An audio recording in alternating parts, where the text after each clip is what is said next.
There were many talented Renaissance artists. Some of the most interesting works came from a painter named Botticelli. Botticelli was born in 1445 in Florence and died in 1510. The scenes he painted were different than every other Renaissance artist, and that's what makes him so unique. Many Renaissance artists wanted their paintings to be very realistic, but Botticelli wanted his paintings to be less realistic and more beautiful in a fantasy kind of way. Botticelli's real name was Alessandro Filippi. He was raised in a poor family, the son of a tanner. Botticelli lived with his older brother Botticello, which meant barrel in Italian, so Botticelli's nickname was Botticelli, which means little barrel. Botticello was a successful framer, and Botticelli would have met famous artists while at his brother's shop. At the age of 15, Botticelli got an apprenticeship with a very popular and successful artist named Filippo Lippi, who became a big influence. Botticelli received his first commission for Fortitude when he was around 25. A commission is a piece of art you are paid to do by a person called a patron. Lorenzo de' Medici was a very wealthy patron who loved Botticelli's paintings. Some people called him Lorenzo the Magnificent. He asked Botticelli to paint him in his paintings.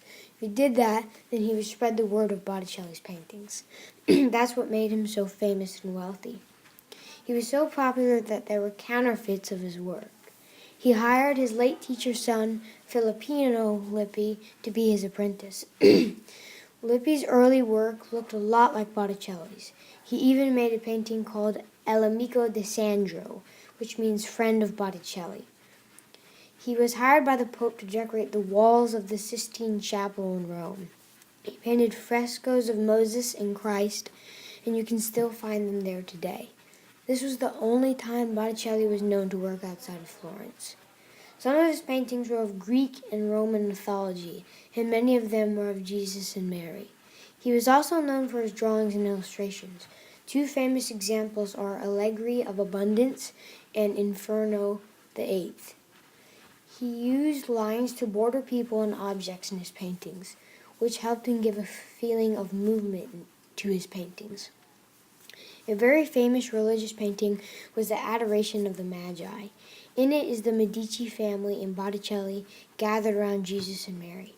Botticelli might be in the right-hand corner of the painting. For me, the color in this painting that catches my eye is red. Another work of art he did was the Santa Barbara altarpiece. This is another painting of Jesus and Mary. I spot the three kings there, and I might see David from David and Goliath on the right corner wearing a suit of armor. Another one of his famous paintings was the Primavera. It was supposed to show all the wonderful things that happened in the springtime. I think the painting shows you the transition from winter into spring. The left side is darker with no fruits and something coming out of the tree to grab that person and put darkness into them. On the other side, there is a bright sunset and fruits in the trees, and everyone looks happy. His most famous painting was The Birth of Venus. This painting shows the goddess of love on a shell being blown to shore. On the right of her, I think, is an angel, and on the left of her, I'm guessing is a demon. It looks like the angel is throwing flowers at the demon. Towards the end of his life, people were getting more interested in younger artists, and Botticelli was less popular. In fact, people forgot about his work until the late 1800s, when an art historian named Alexis Francisco Rio started drawing attention to the Sistine frescoes. These days, Botticelli is again very famous, and you can find his work in important museums like the Uffizi in Florence. He's my favorite artist because the things he paints are always happy.